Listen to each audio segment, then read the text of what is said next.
The bullets that ended Yasser Abu Shabab's life in the dusty streets of Rafah last week did not extinguish the movement he championed. They reignited it further. As the man most visibly associated with building anti-Hamas militia forces fell, but Gaza experienced something Hamas thought it had long since eliminated: the emergence of organized, armed opposition from within Palestinian society itself.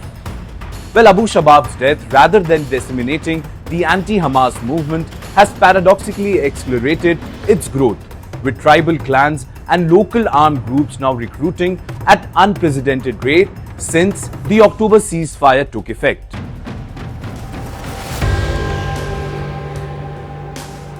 What was once fragmented resistance has crystallized into something far more threatening to Hamas's monopoly on power in this very enclave. And the irony is as bitter as it's consequential.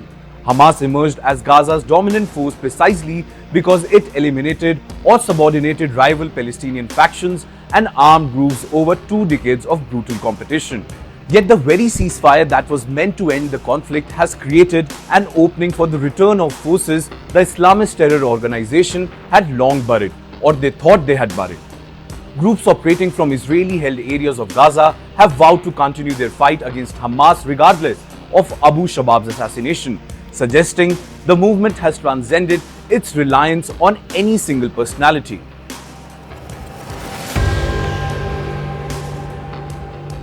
Since the October ceasefire brought temporary calm to the Strip, recruitment for these anti-Hamas factions has surged dramatically, with young Gazans increasingly willing to risk the wrath of the Islamist organization to what they perceive as a genuine alternative to Hamas's failed and suppressive leadership. These emerging anti-Hamas groups remain decentralized and predominantly clan-based, rooted in Gaza's tribal structures that predate political Islam's rival in this very enclave.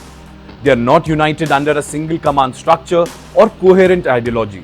Instead, they operate as the localized armed networks, drawing strength from families' allegiances, neighborhood grievances, and deep resentment towards Hamas's decades-long rule. In fact, some groups explicitly collaborate with Israeli forces occupying parts of Gaza, while others maintain strategic distance from Jerusalem while still actively opposing Hamas. Well, what unites them is a singular mission: the removal of Hamas from power and the establishment of a governance structure more responsive to ordinary Gazans' immediate needs. Though these groups remain small and geographically fragmented, their very existence represents a seismic shift in Gaza's political landscape.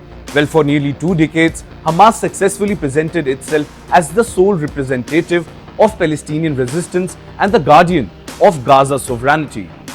Well, now, this monopoly has completely shattered.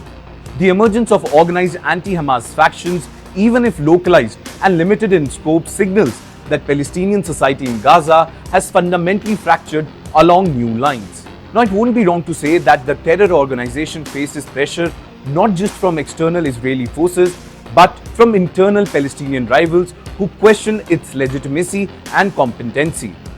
The timing of this anti-Hamas surge is also very critical. The ceasefire has allowed Gazans to breathe, reassess their circumstances, and most importantly, to contemplate alternatives to the devastation brought by 15 months of warfare.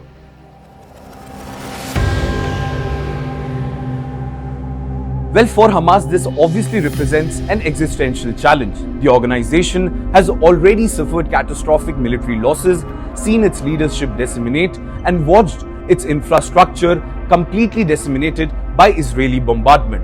Now it must contend with grassroots Palestinian opposition at precisely the moment when its capacity to respond with overwhelming force has been severely compromised by this very ceasefire. The anti-Hamas clans, though operationally limited, offer an indigenous Palestinian alternative that erodes Hamas's claim to represent Gaza's true will. Whether these anti-Hamas groups can evolve from localized militia into a coherent political force remains uncertain. Well, what is clear, however, is that Abu Shabab's death has not ended the movement. It has liberated it from dependency on a single figure and transformed it into something more distributed, resilient, and potentially far more threatening to Hamas's monopoly on Palestinian armed resistance in Gaza.